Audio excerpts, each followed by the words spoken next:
bagi kami Tuhan, Kau segalanya.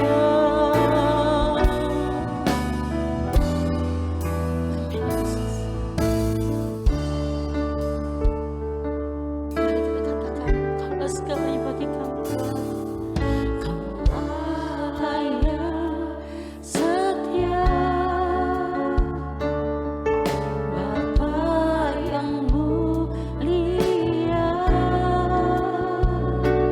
kasih-Mu besar Tuhan.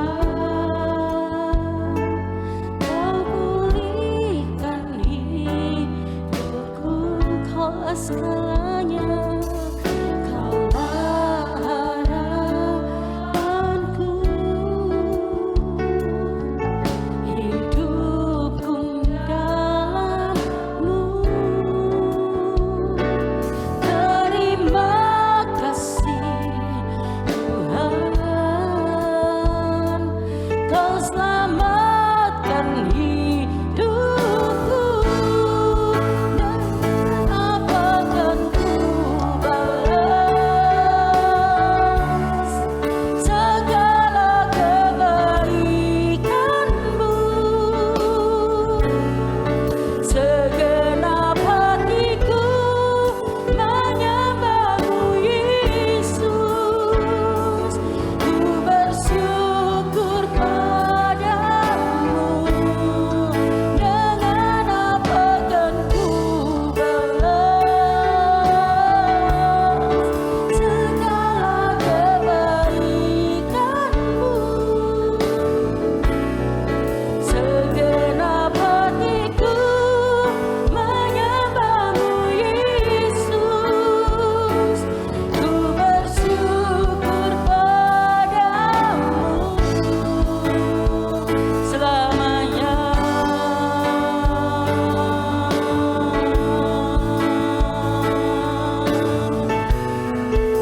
Amin Yesus,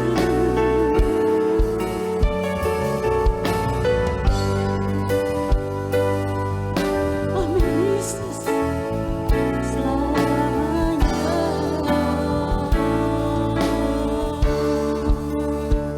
Selamanya.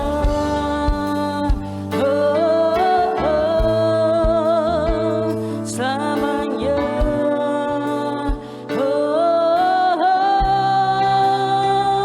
Selamanya.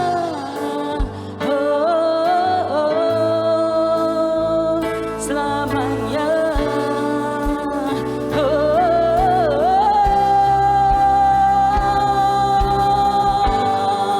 Glory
selamanya.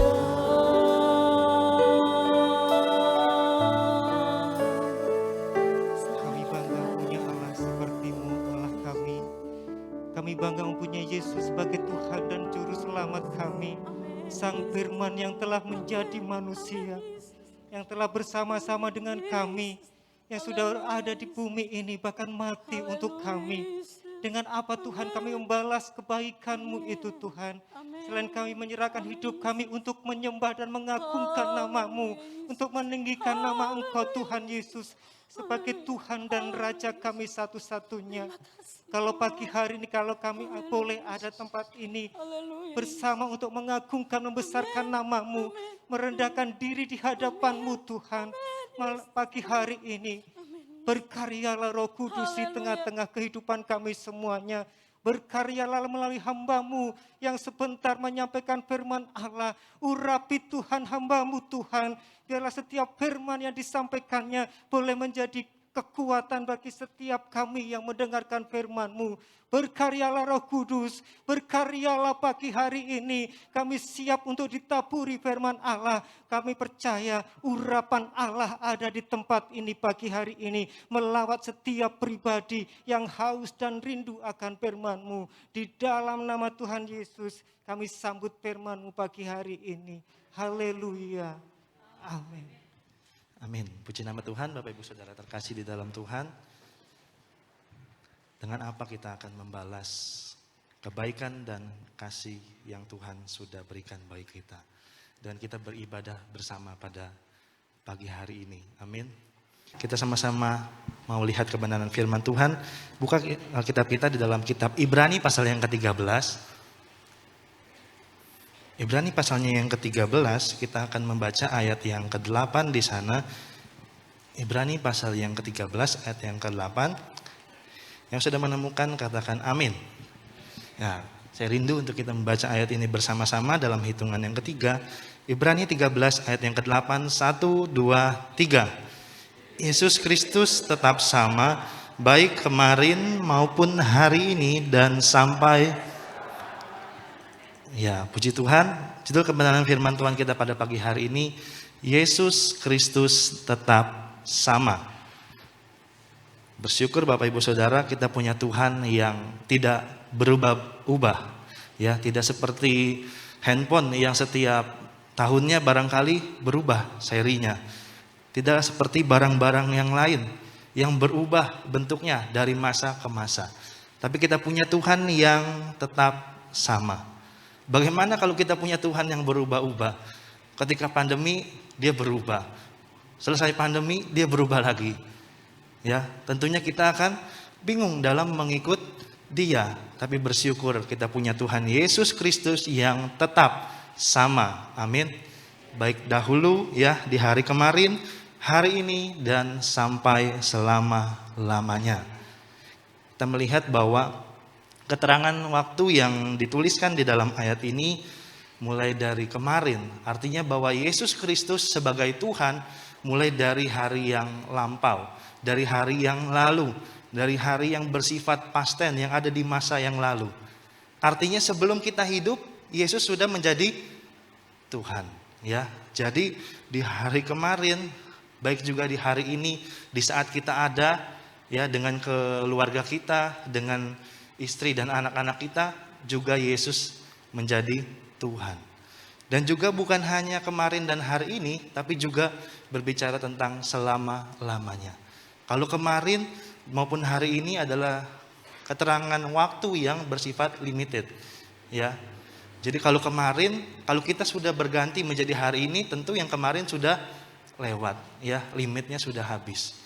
Tapi kalau kita hari ini, kalau kita sudah beranjak di hari besok, ya, maka hari yang ini yang kita lakukan sudah menjadi hal yang lampau juga. Tapi bersyukur kepada Tuhan, ya, Dia memberikan atau menganugerahkan kepada kita Yesus Kristus sebagai Tuhan, menjadi Tuhan yang hidup sampai selama-lamanya. Kita melihat bahwa di dalam kehidupan kita sebagai seorang manusia, kita mengerti bahwa ada beberapa siklus kehidupan yang pada umumnya kita jalani.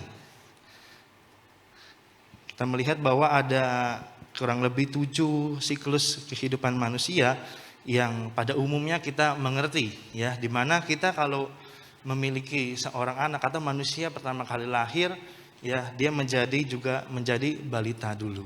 Balita nanti dia beranjak menjadi kanak-kanak, lalu bertambahnya umur dia menjadi remaja, lalu bertambah umur lagi dia menjadi, keterangannya adalah dewasa awal, ya. Jadi sekitar umur 20 tahun sampai dengan 40 tahun.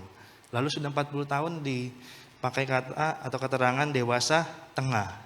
Lalu setelah 40 tahun sampai 60 tahun menjadi tahap dewasa akhir. Dan yang paling terakhir adalah lansia, ya, atau manula, ya. Jadi kita di dalam kehidupan selalu berputar, ya, selalu berjalan seperti itu.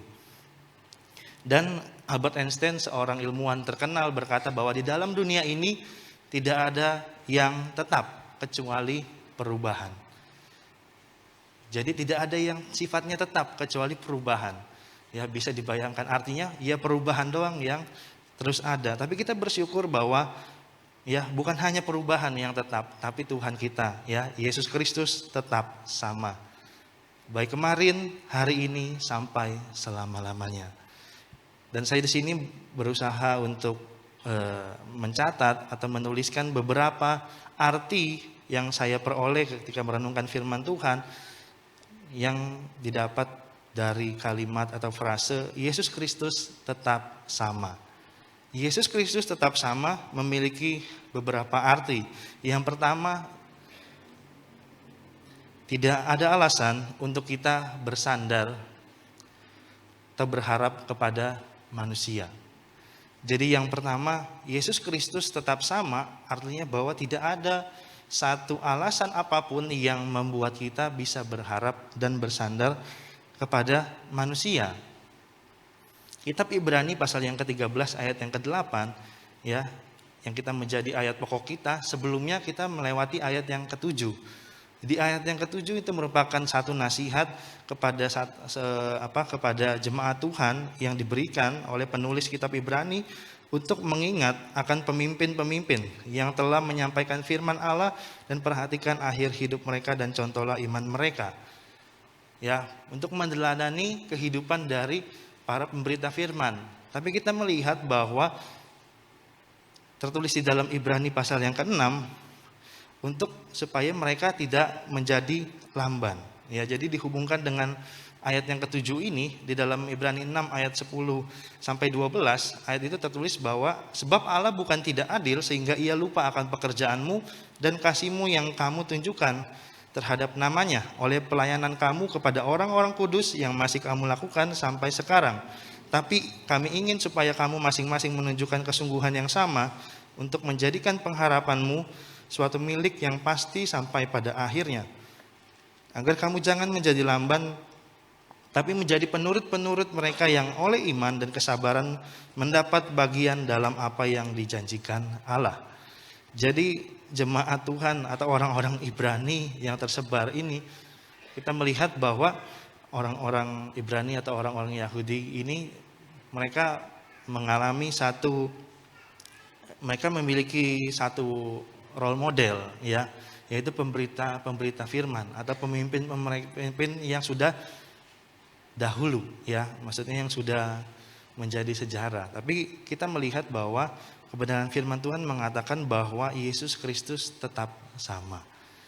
Jadi tidak ada alasan untuk kita menggantungkan atau berharap, ya, kepada pribadi yang namanya manusia. Ya, sekalipun itu pemimpin yang hebat, dikatakan di dalam kitab Ibrani itu boleh meneladani, boleh mencontoh, tapi jangan menjadi lemah, ya. Jangan menjadi lamban ketika pemimpin atau pemberita firman yang sudah mendahului kita itu tidak bersama-sama lagi dengan kita. Itu sepertinya yang mau disampaikan oleh penulis kitab Ibrani kepada orang-orang yang percaya di masa itu untuk tidak berharap dan bersandar kepada manusia. Ya, Yeremia 17 ayat yang ke-5 berkata bahwa terkutuklah orang yang mengandalkan manusia, yang mengandalkan kekuatannya sendiri dan hatinya menjauh daripada Tuhan. Karena apa? Kenapa sih kita nggak boleh bersandar atau kita berharap kepada manusia? Ya, karena saya di sini mencatat bahwa ada tiga pengandaian atau tiga penggambaran yang dituliskan di dalam kebenaran firman Tuhan tentang manusia dan kemegahannya. Yang pertama, manusia itu di dalam Mazmur 144 ayat yang keempat hanya seperti bayang-bayang. Ya, bayang-bayang itu kalau sudah ada, ya, ada di belakang, tapi kalau dia dalam keadaan yang semakin gelap, ya, bayang-bayang itu udah semakin tidak terlihat, ya, karena sama-sama gelap. Tapi kita melihat bahwa itulah kemegahan seorang manusia. Jadi kemegahan manusia seperti bayang-bayang. Dan yang kedua, kita menggambarkan di situ seperti rumput, ya, atau seperti bunga rumput. Mazmur 103 ayat 15 sampai 16. Jadi kemegahan manusia hanya seperti rumput, ya, di mana ada angin, lalu bunga tersebut tertiup angin dan tidak ada lagi. Itulah kemegahan manusia. Dan juga dikatakan di dalam Yakobus 4 ayat 14. Hidup manusia, ya, sebentar ada, sebentar kelihatan, dan sebentar hilang. Seperti uap adanya. Jadi makanya kenapa Tuhan Yesus Kristus tetap sama, memiliki arti tidak ada alasan untuk kita berharap dan bersandar kepada manusia. Karena manusia seperti bayang-bayang, seperti bunga rumput, dan seperti uap, ya, yang memiliki batasannya. Ketika ditiup angin, ya, bunga rumput itu terbang dan hilang, tidak ada lagi. Dan uap sebentar dia kelihatan, tapi juga sebentar hilang. Begitupun manusia dan kemegahannya. Mungkin ada banyak, ya, misionaris-misionaris yang terkenal dari tahun ke tahun, dari abad ke abad. Tapi ketika misionaris tersebut sudah tidak ada lagi, ya, maka kemegahannya seperti uap, seperti bayang-bayang, ya, kelihatan tapi sekarang sudah hilang. Jadi itulah arti dari yang pertama tentang Yesus Kristus tetap sama, menjadi satu alasan yang kuat untuk kita tidak lagi berharap dan bersandar kepada manusia. Karena tidak lebih dari bayang-bayang, tidak lebih dari bunga rumput, dan tidak lebih seperti uap kemegahannya. Dan yang kedua, kita melihat bahwa Yesus Kristus tetap sama, memiliki pengertian bahwa perjanjiannya kekal. Yesus Kristus tetap sama, memberikan satu pengertian kepada kita bahwa perjanjian yang Tuhan berikan itu kekal. 1 Tawarik 16 ayat yang ke-15, ayat itu mengatakan bahwa ia ingat untuk selama-lamanya akan perjanjiannya dan akan firman-Nya yang diperintahkan kepada 1000 angkatan. Jadi ketika Yesus mengatakan firman-Nya, mengucapkan firman-Nya, ya, ayat yang lain mengatakan bahwa ketika Yesus mengungkapkan firman-Nya, maka segalanya jadi. Jadi perjanjian Tuhan kekal, ya. Firman-Nya itu kekal. Jadi ketika ketika Yesus Kristus itu mengucapkan bahwa apa yang dijanjikannya, apa yang difirmankannya, apa yang akan dialami oleh orang-orang yang berharap dan bersandar kepada Tuhan, maka perjanjiannya itu kekal. Perjanjiannya itu tidak terbatas oleh waktu. Ya, dikatakan di sini bahwa firman-Nya yang diperintahkannya, ya, dia ingat kepada firman yang diperintahkannya kepada 1000 angkatan. Bahkan perjanjiannya untuk selama-lamanya. Jadi kita melihat bahwa di dalam istilah bahasa Inggris ada 3 kata yang sering dipakai untuk menggambarkan janji atau perjanjian. Nah, yang kita melihat bahwa yang pertama adalah promise, ya. Ini biasanya diucapkan antara orang ke orang gitu, ya, person to person gitu, promise ini. Dan promise itu sifatnya kadang-kadang bisa dibatalkan sepihak, ya. Misalkan kita janji sama teman kita gitu, ya, nanti sebentar saya main ke rumah, ya, jam berapa? Jam 5 sore. Tahu-tahu menjelang jam 5, ya, hujan besar, terus genteng di rumah bocor. Kan nggak mungkin kita oh saya udah janji jam 5 ya, lalu saya pergi ke rumah teman ya jam 5 itu seperti yang dijanjikan. Pasti kan akhirnya molor karena untuk memperbaiki ya keadaan darurat yang ada di rumah. Nah, itu biasanya ya dilukiskan atau dipakai kata promise. Jadi bisa dibatalkan sepihak. Tapi mengingkari janji memang tidak diperkenankan ya atau tidak dianjurkan oleh firman Tuhan. Tapi kata promise itu biasanya sifatnya bisa dibatalkan sepihak. Ya, jadi antara satu sama lain mungkin omong-omong segala macam. Nanti kalau aku punya uang, aku traktir ya. Tapi begitu punya uang, ya nggak tahu di mana orangnya ya. Jadi biasanya sifatnya promise ya. Jadi antara orang ke orang, tapi biasanya suka lupa ya di jalan, dibatalkan sepihak. Yang kedua, istilah yang dipakai adalah agreement. Agreement ini biasanya akrab di dunia perusahaan gitu ya. Jadi untuk menaikkan satu perjanjian kontrak dan lain sebagainya, ini biasanya dipakai istilah agreement. Jadi untuk menandatangani satu hal yang disepakati bersama, ya, dibuatlah agreement, perjanjian kontrak tertulis, ya, hitam di atas putih. Dan kalaupun dibatalkan, itu biasanya sifat pembatalannya harus dengan persetujuan juga kedua belah pihak. Nggak ada istilahnya, wah karena genteng bocor di rumah, agreementnya batal, ya, nggak ada, ya. Jadi agreement itu sifatnya lebih mengikat ketimbang promise. Ya, kalau promise ketika genteng bocor atau ban bocor di jalan sehingga waktunya bisa molor, itu bisa dimaklumi. Tapi kalau agreement mau genteng bocor bahkan rumah roboh barangkali, ya agreementnya gak bisa begitu mudahnya dibatalkan. Biasanya harus ada kesepakatan bersama lagi di antara kedua belah pihak yang berjanji. Itulah namanya agreement. Tapi yang ketiga adalah covenant. Janji yang tidak bisa dibatalkan, ya, walau salah satu pihak tidak setia atau mengingkari. Nah, itulah janji yang Tuhan kita berikan kepada kita. Coba kita hitung bersama dari kita percaya Tuhan sampai detik ini, kita sudah melakukan berapa ratus ribu juta, ya, puluhan juta, ribuan juta, ya, miliaran pelanggaran yang membuat kita jauh dari Tuhan. Betul apa betul? Ya, setiap harinya ketika bangun tidur, ya, ada kalanya kita lupa berdoa. Kita udah terlanjur pegang HP, waduh malah jamnya telat, mau sekolah, mau ngantar anak sekolah, akhirnya lupa, ya. Jadi kita melihat bahwa 1 Yohanes 1 ayat 9 bahwa Ia setia sekalipun kita seringkali tidak setia. Tapi ayat ini juga jangan dibawa ke ekstrim yang sebelah. Oh kalau gitu saya nggak usah setia aja, ya, karena Tuhan tetap setia. Ya enggak, maksudnya ini menekankan atau memberitahukan kepada kita bahwa covenant atau perjanjian yang Tuhan berikan kepada kita itu sifatnya kekal.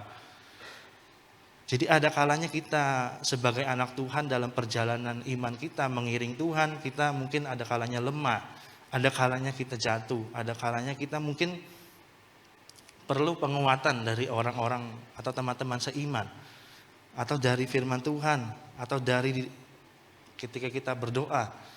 Ada kalanya kita lemah karena keadaan. Tapi kita melihat bahwa covenant Tuhan, perjanjian yang Tuhan berikan, yang terkandung di dalam frase Yesus Kristus tetap sama itu bersifat kekal. Perjanjiannya itu kekal. Jadi sekalipun kita lemah, sekalipun kita mungkin tidak berdaya, sekalipun kita ada di dalam keadaan yang sepertinya kita menjauh dari Tuhan, sepertinya kurang lagi bersemangat dan lain sebagainya, tapi covenant Tuhan, perjanjian Tuhan itu tidak berubah, ya. Sama seperti Yesus Kristus tetap sama. Ya, hari-hari ini dunia pertiktokan sedang ramai dengan lagu ini, ya. Yesus Kristus, Tuhan Yesus tidak berubah. Ya, jadi Yesus Kristus tetap sama. Dari ayat ini lahirlah lagu Tuhan Yesus tidak berubah. Yesus Kristus tetap sama. Jadi kita melihat bahwa walaupun keadaan apapun yang sedang menimpa kehidupan kita, sehingga mungkin perjalanan iman kita tidak sedang mulus ya, atau sedang dalam kecepatan yang begitu kencang, ya mungkin ada kalanya kita begitu bersemangat dalam mengiring Tuhan, wah seperti mungkin kendaraan bermotor ya dalam laju yang kencang, tapi ada kalanya kita mengalami satu tantangan. Ada kalanya kita menemui batu-batu yang terjal di depan ya, sehingga kita sepertinya mengurangi kecepatan dalam kita bersemangat di dalam Tuhan. Tapi kita melihat bahwa ketika Yesus Kristus tetap sama, dia memberikan satu jaminan kepada kita bahwa perjanjiannya kekal. Di dalam kitab Peratapan pasal 3 ayat yang ke-22, ayat itu mengatakan bahwa menjadi satu lagu, Tuhan Yesus baik, tiada berkesudahan kasih setia Tuhan. Ya, rahmatnya selalu baru setiap pagi, besar kesetiaan Tuhan. Jadi kita melihat bahwa Yesus Kristus tetap sama memberikan kita satu jaminan yang terpercaya, memberikan kita satu jaminan bahwa Yesus Kristus sebagai Tuhan bukanlah seperti anak manusia. Ya, seperti tertulis dalam Bilangan 23 ayat 19 sampai 20. Tuhan bukanlah manusia yang ketika dia berfirman dia menyesal. Ya, jadi Tuhan bukanlah satu pribadi yang seperti manusia yang kadang-kala lupa, yang kadang-kala mungkin tidak bisa menggenapi apa yang diucapkannya. Tuhan bukanlah seperti itu. Ya, Tuhan bukanlah manusia yang ketika dia berfirman dia menyesali apa yang difirmankannya atau dia tidak melakukannya.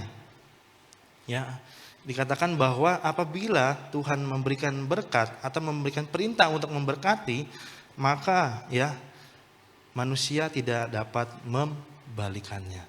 Seperti tertulis dalam kitab Wahyu, bila Tuhan yang membuka, tidak ada satupun yang dapat menutupnya. Jadi perjanjiannya itu kekal. Ya, dari generasi ke generasi, dari zaman ke zaman, perjanjiannya itu kekal di dalam kehidupan kita. Keadaan bisa berganti, ya, waktu atau zaman bisa berubah, tapi perjanjian Tuhan, ya, dikatakan bahwa Yesus Kristus tetap sama, artinya bahwa perjanjian yang diucapkan Tuhan, yang diberikan Tuhan kepada umat-umat yang bersekutu kepada Tuhan adalah perjanjian yang kekal. Dan kita melihat bahwa yang selanjutnya, apa arti dari Yesus Kristus tetap sama? Yesus Kristus tetap sama artinya bahwa Tuhan menjadi sebuah hal yang cukup bagi kita. Poin yang ketiga yang kita mau belajar adalah Christ is enough. Jadi Tuhan itu menjadi satu kecukupan buat kita. Itu terlukis di dalam Mazmur 23 ayat yang pertama. Tuhan adalah gembalaku, takkan kekurangan aku. Jadi lewat frase Yesus Kristus tetap sama, itu memberikan kita satu pengertian bahwa Christ, ya, atau God atau Tuhan itu adalah menjadi satu kecukupan buat kita. Tuhan adalah gembalaku, takkan kekurangan aku. Jadi kalau disingkat adalah Christ atau God atau Lord is enough for me, for my family, ya. Jadi untuk saya dan keluarga saya, untuk bisnis saya dan untuk pekerjaan saya, Tuhan itu cukup. Kenapa cukup? Ya, karena Yesus Kristus sebagai Tuhan, ya, adalah satu pribadi yang tidak bisa berubah. Investasi atau keadaan keuangan yang kita alami hari-hari ini berubah-ubah, ya, mengikuti kurs atau nilai mata uang yang ada. Atau mungkin kita memiliki investasi dalam bentuk apapun, ya, ada yang bentuknya emas, ada yang bentuknya mungkin bangunan, bentuknya mungkin tanah, nilainya berubah-ubah. Ya, tapi kalau kita punya Tuhan Yesus Kristus sebagai Tuhan dan Juru Selamat kita secara pribadi, nilainya tidak pernah berubah. Ya, itulah yang menjadikan satu dasar yang kuat. Christ is enough. Tuhan adalah kecukupan bagiku. Tuhan adalah cukup bagiku. Kita melihat bahwa Ibrani 13 ayat yang kelima. Tuhan cukup bagiku ini memberikan satu pengertian bahwa Tuhan berfirman, aku sekali-kali tidak akan membiarkan engkau. Aku sekali-kali tidak akan meninggalkan engkau. Inilah janji yang Tuhan berikan, ya. Inilah janji yang Yesus Kristus sampaikan kepada umat-umat perjanjiannya, kepada umat-umat yang ada dan hidup di dalam perjanjiannya. Aku sekali-kali tidak akan membiarkan engkau dan aku sekali-kali tidak akan meninggalkan engkau. Kalimat yang sama sudah tertulis di dalam perjanjian lama. Sedikitnya ada 2 kejadian yang tertulis dengan bunyi ayat yang sama tentang Tuhan tidak membiarkan dan Tuhan tidak meninggalkan. Ada saat di mana Yosua diberikan mandat oleh Tuhan untuk meneruskan mandat ilahi yang Tuhan beri buat Musa. Musa akhirnya selesai. Dan Yosua diberikan mandat untuk melanjutkan, untuk menyeberangi sungai Yordan dan membawa bangsa Israel masuk ke tanah perjanjian. Yosua yang saat itu adalah abdi Musa. Di dalam kitab Yosua ditulis pasal pertama Yosua abdi Musa. Tapi tertulis di dalam kitab terakhir, kitab Yosua pasal 24, Yosua hamba Allah. Jadi kita melihat bahwa Tuhan bukan lagi melihat Yosua sebagai satu yang pribadi yang ada di belakang Musa, tapi sudah waktunya Yosua ini maju untuk memimpin bangsa Israel.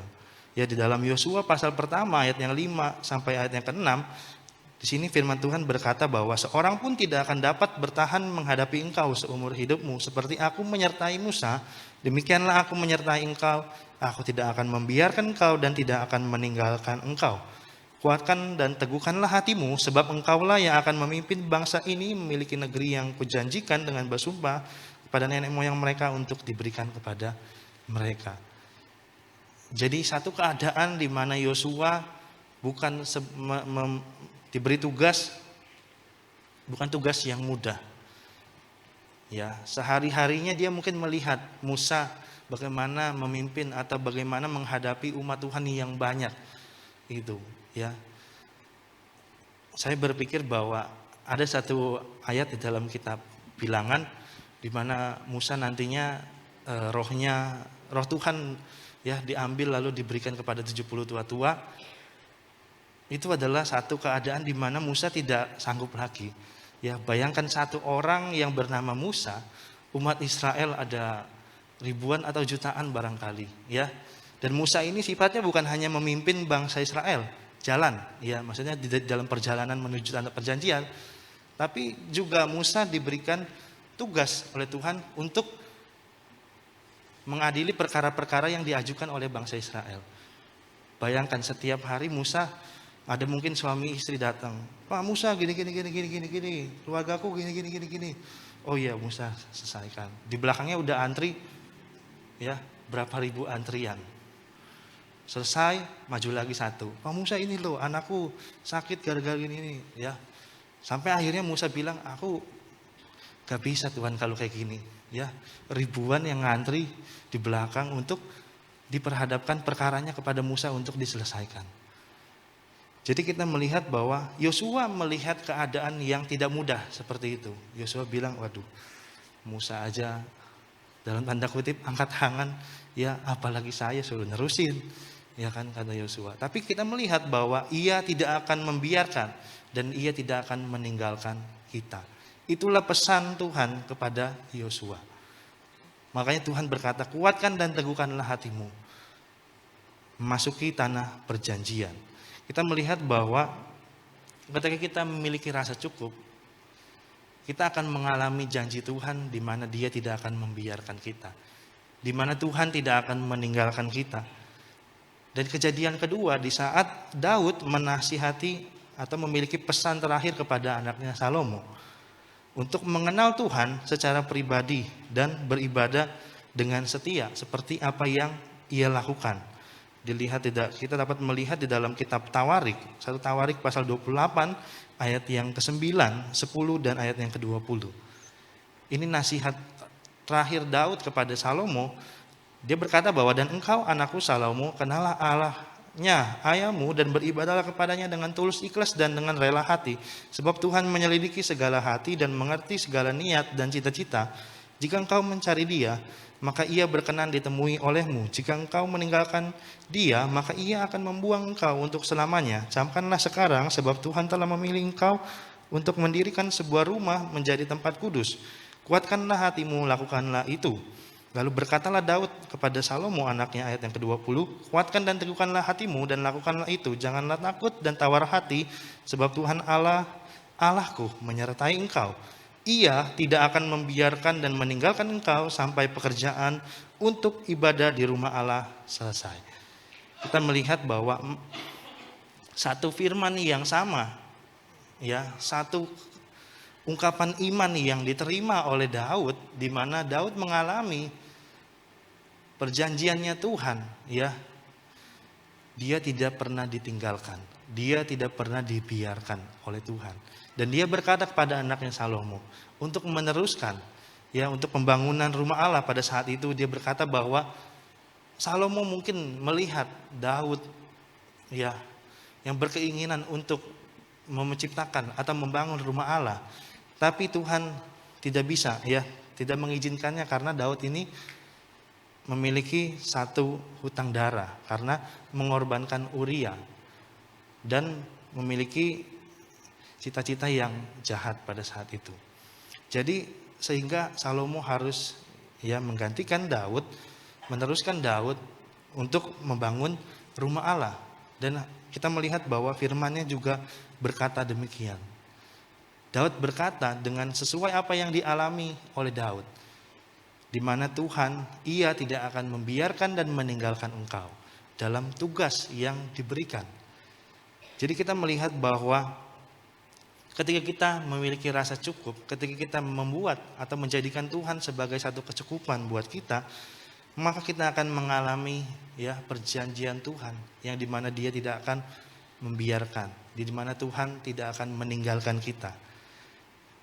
Dan kita melihat bahwa bagaimana kita bisa mengalami perjanjiannya itu, ya, mengalami apa yang difirmankannya itu, ya. Bagaimana kita akan mengalami, bagaimana kita bisa mengalami adalah dengan kita menjadikan Dia sebagai gembala kita, ya. Jesus menjadi gembala kita, menjadi our shepherd, ya. Jadi menjadikan Tuhan, menjadikan Yesus sebagai gembala kita.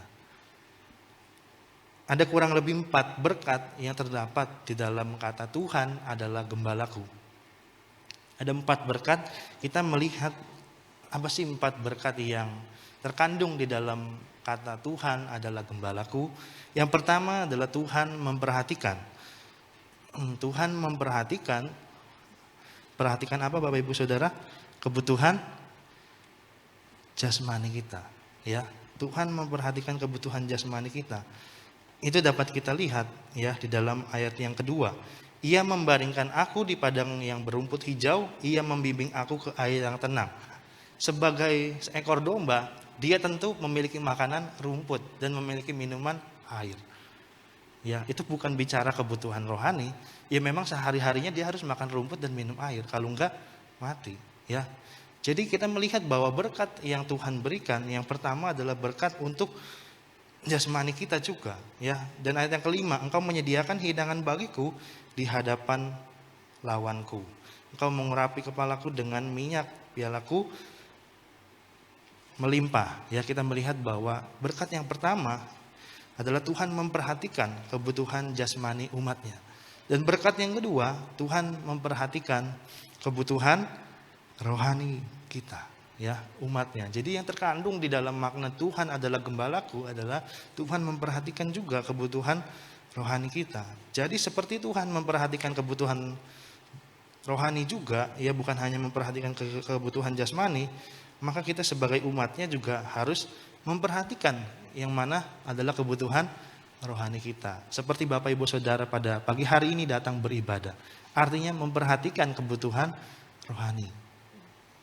Yaitu dalam ayat yang ketiga ditulis, Ia menyegarkan jiwaku, Ia menuntut aku di jalan yang benar oleh karena namanya. Tuhan memperhatikan kebutuhan rohani kita.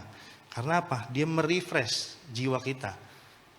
Ya, kita melihat bahwa Ia menuntun kita di jalan yang benar. Ada kalanya kita diperhadapkan dengan banyak pilihan-pilihan kehidupan ketika kita menjalani hidup, ya. Baik sebagai suami, baik sebagai istri, sebagai anak, sebagai orang tua, sebagai mertua, sebagai kakek ataupun nenek, sebagai apapun. Ya, ada pilihan-pilihan kehidupan yang kita temui di perjalanan hidup kita. Nah, disitulah pentingnya, ya, kita menjadikan Tuhan sebagai gembala. Dia akan menuntun kita di jalan yang benar oleh karena namanya.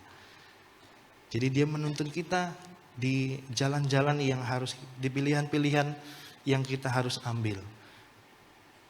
Ada banyak belokan-belokan mungkin dalam kehidupan kita. Kita bingung, wah kita harus mana nih, ya, belok kiri atau belok kanan, ya, belok timur atau belok barat, atau barat daya, timur, ya, timur tenggara, ya.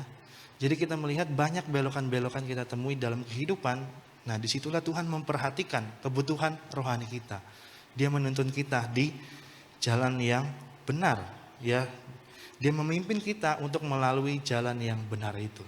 Dalam terjemahan bahasa Inggris, He guide me along the right path. Ya, jadi dia bukan hanya menunjukkan kita jalan yang benar itu, tapi dia juga memimpin kita, ya, sebagai guide untuk melalui jalan tersebut. Dan berkat yang ketiga yang terkandung di dalam kata Tuhan adalah gembalaku adalah penyertaannya sempurna. Seperti perjanjiannya kekal, penyertaannya juga sempurna bagi kita. Karena janjinya tidak berubah, pribadinya tidak berubah, firman-Nya dan kasih dan kuasanya tidak berubah, maka penyertaannya juga sempurna.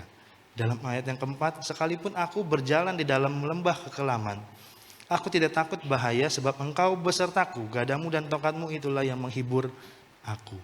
Kita melihat bahwa kalau kita menjadikan Tuhan sebagai gembala, bagaimana kita bisa menikmati perjanjian Tuhan, menikmati pribadinya yang tetap sama itu adalah dengan kita menjadikan Dia sebagai gembala kita. Maka ada berkat yang ketiga, yaitu penyertaan yang sempurna. Penyertaan yang sempurna bukanlah penyertaan yang setengah-setengah, ya, artinya setengah hidupku dijamin oleh Tuhan, setengah hidupku dipimpin disertai oleh Tuhan, setengahnya lagi tidak, bukan, ya. Penyertaan yang sempurna artinya bahwa sempurna sampai finish, ya. Matius 28 ayat yang ke-20 berkata bahwa dan ketahuilah aku menyertai kamu senantiasa sampai kepada akhir zaman. Jadi penyertaan Tuhan bukan penyertaan yang tanggung-tanggung, bukan penyertaan yang setengah-setengah. Tapi penyertaan yang sempurna itu adalah penyertaan yang sampai di garis finish, yang sampai akhir zaman. Ini perkataan Tuhan Yesus sebelum Dia naik ke surga. Yang tanggal 26 nanti kita akan memperingati hari kenaikan Tuhan. Ya, di saat Tuhan mau naik, Dia berkata bahwa dan ketahuilah aku menyertai engkau sampai kepada akhir zaman. Kalau dalam terjemahan lama sampai kesudahan alam. Dan yang keempat, berkat yang terkandung di dalam Tuhan adalah gembala adalah hari depan yang penuh dengan harapan. Mazmur 23 ayat yang ke-6, kebajikan dan kemurahan belaka akan mengikuti aku seumur hidupku, dan aku akan diam dalam rumah Tuhan sepanjang masa. Mungkin ada di sini yang sebagai orang tua, sebagai kakek atau nenek mungkin berkata, masa depan yang penuh harapan, hari depan yang penuh harapan, memang masa depan apa lagi yang aku capai, ya? Umurku sudah 50, 60, hari depan apa lagi yang aku capai, ya? Setiap orang, ya, mau dia umur 20, mau dia di bawah 20 pun, ya, mau dia di atas 50, semuanya punya hari depan. Walaupun Bapak Ibu Saudara mungkin yang rambutnya sudah putih, tetap punya hari depan. Mungkin bukan hari depan dalam artian mungkin saya harus mencapai apa dan lain sebagainya, bukan. Ya, tapi hari depan mungkin untuk anak Bapak Ibu Saudara, hari depan untuk cucu saudara, ya. Itu hari depan yang bisa Bapak Ibu Saudara nikmati.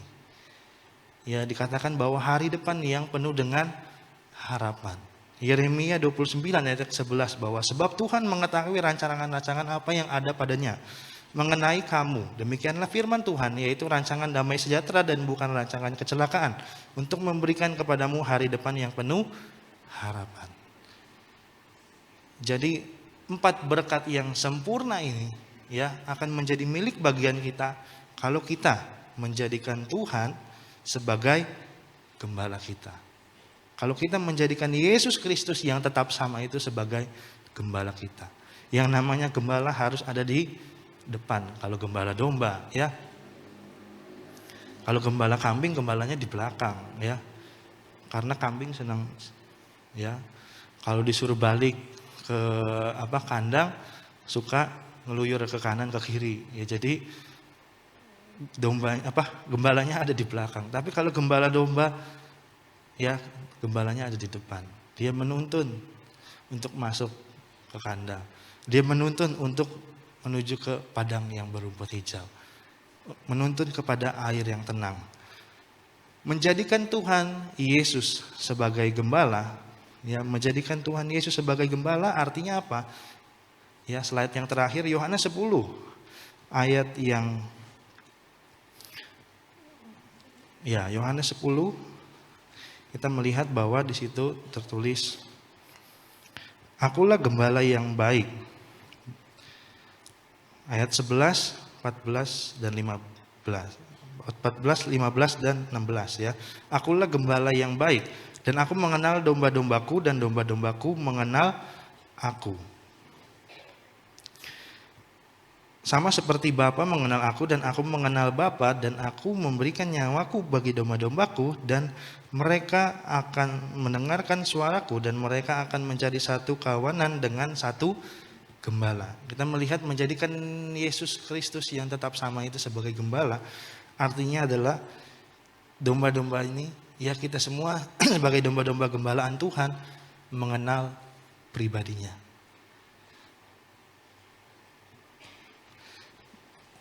Bapak Gembala pernah menjelaskan ya antara Oida atau Edo dengan Ginosko. Jadi mengenal hanya sekedar tahu, seperti kita tahu dia siapa, orang itu apa, Pak Jokowi itu presiden, ya beda dengan kita Ginosko, kita mengenal.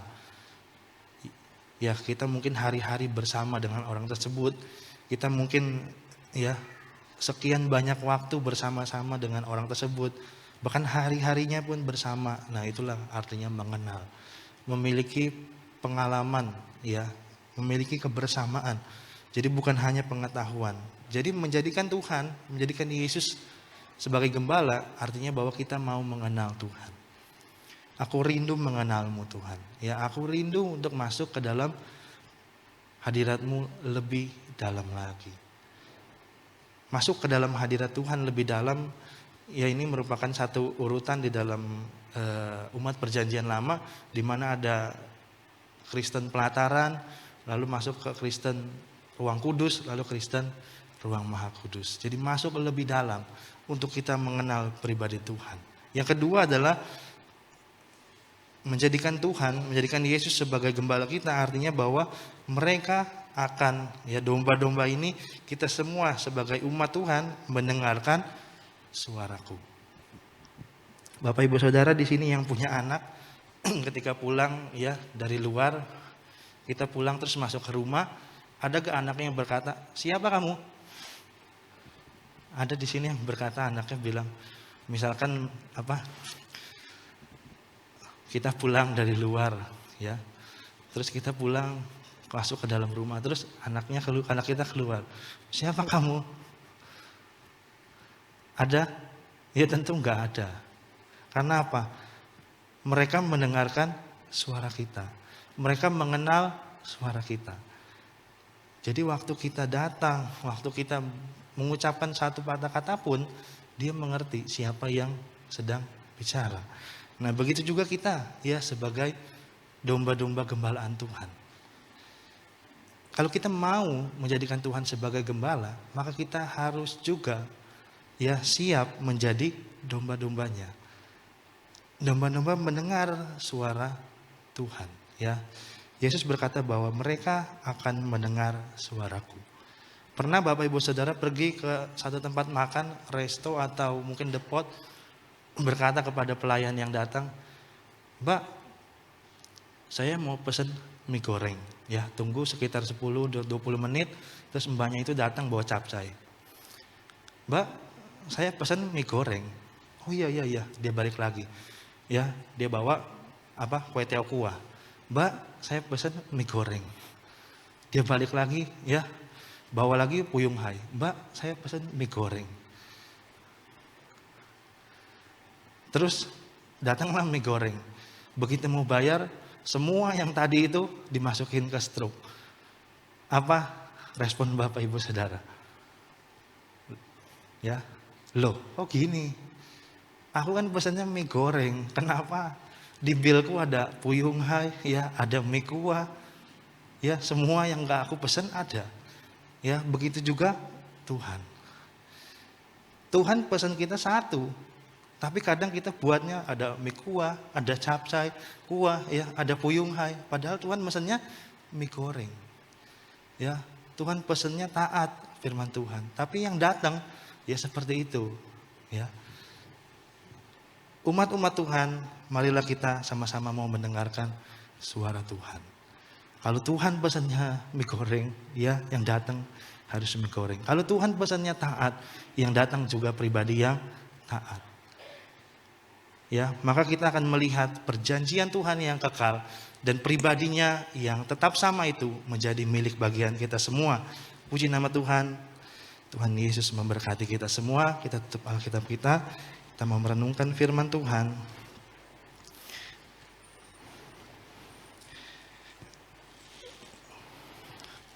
Kita mau sama-sama angkat satu pujian. Mengikuti Yesus. Kami mau mengikut Engkau Tuhan, mengenal pribadimu. Semua karena anugerah-Mu hari ini ada.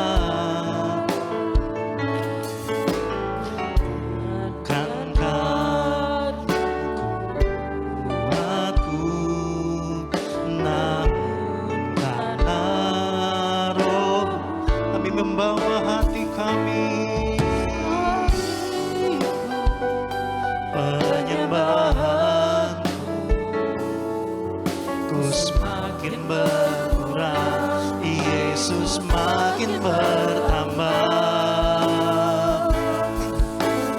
Mengikut Yesus, itulah kesukaan hati. Ku lepas semua aku,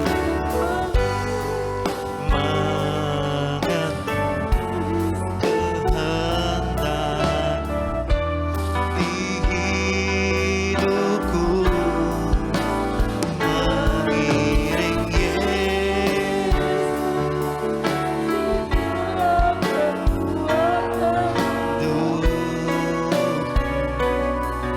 Ku yakin anugerahnya jadikan hamba yang berkenan selalu. Kami bersyukur Tuhan, kalau kami boleh memiliki Engkau sebagai gembala yang baik. Kami adalah domba-domba. Biarlah kami mau mendengar suara-Mu Tuhan sebagai gembala kami ya Tuhan. Kami mau taat apa yang Engkau mau dalam hidup kami ya Tuhan. Kami mau melakukan apa yang Engkau mau dalam hidup kami ya Tuhan. Karena Engkau gembala kami yang baik. Tuhan yang tidak berubah dahulu, sekarang, dan sampai selama-lamanya. Pertolongan Tuhan, oh keajaiban Tuhan Engkau senantiasa nyatakan dalam kehidupan kami. Biarlah firman-Mu pada pagi hari ini, Roh Kudus yang akan mengerjakan firman-Mu di dalam setiap hati kami ya Tuhan. Kami adalah domba-domba Tuhan. Engkaulah gembala kami yang tetap memelihara kami, Ya. tetap menyertai kami, tetap memberkati kami. Amin. Jasmani dan rohani kami diberkati, kami ditolong Tuhan.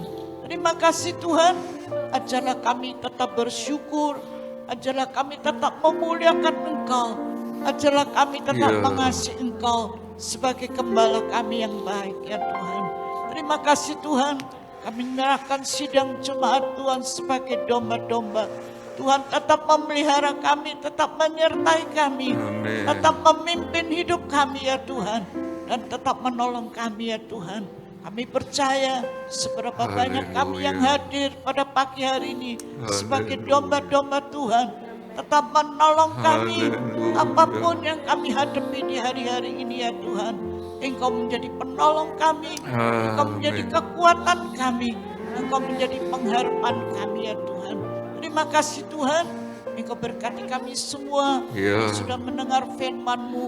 Roh Kudus yang akan mengerjakan firman-Mu sehingga kami boleh mengerti apa yang Kau mau dalam hidup kami dan kami boleh lakukan semuanya.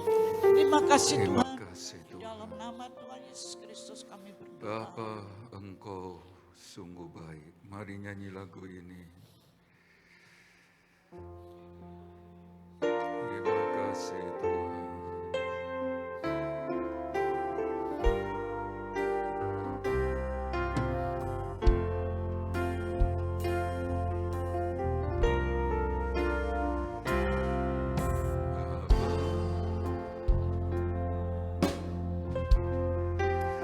Engkau sungguh baik, kasih-Mu melimpah di hidupku.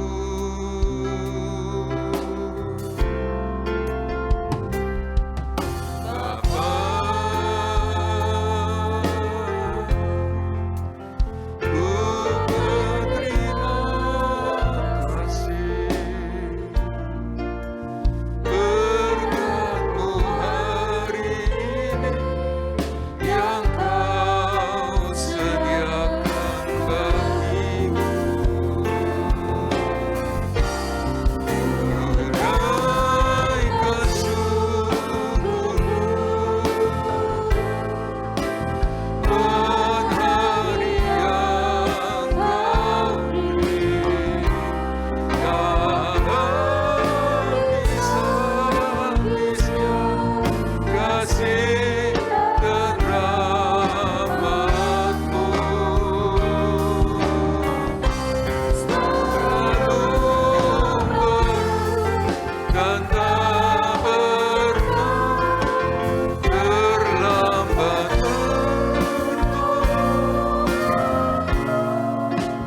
besar setia Isman.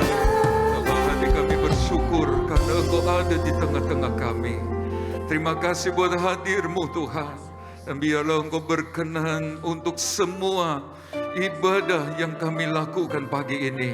Dan kami percaya Engkau yang ada di tengah-tengah kami, mengenal persis tiap-tiap keadaan umat ketebusan-Mu, domba-domba pemeliharaan-Mu, semua diberkati, ditolong oleh Tuhan. Bahkan mereka yang akan menghadapi ujian di sekolah masing-masing mereka, hikmat, akal budi, kesanggupan-Mu menolong mereka, sehingga mereka mendapat nilai-nilai yang memuliakan Tuhan. Besertalah dengan umat-Mu Tuhan, pegang hidup mereka di jalan-jalan-Mu. Dan apabila sebentar kami pulang, kami percaya sekali Tuhan beserta kami. Dan sekarang kekasih-kekasih Tuhan, terimalah berkat dari Allah Bapa, kasih sayang putranya, persekutuan damai sejahtera dan kuat kuasa Roh Kudus menyertai kita semua pagi ini sampai Tuhan Yesus datang kembali. Di dalam nama Tuhan Yesus Kristus, semua yang percaya diberkati Tuhan berkata, amin.